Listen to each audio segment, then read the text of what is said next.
பூலோகமெல்லாம் காப்பவன் நீயே, பூவான நெஞ்சம் கொண்டவன் நீயே,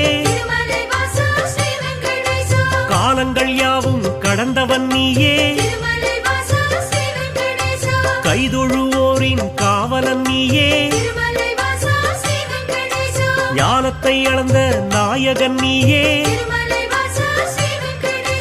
நாடிய செல்வம் தருபவன் நீயே, கோல எழிலை கொண்டவன் நீயே, கோவிந்தா என்றால் அருள்பவன் நீயே, மாலவன் என்று உனை அழைப்போமே, மாமலை எழில் வாழ்பவன் நீயே,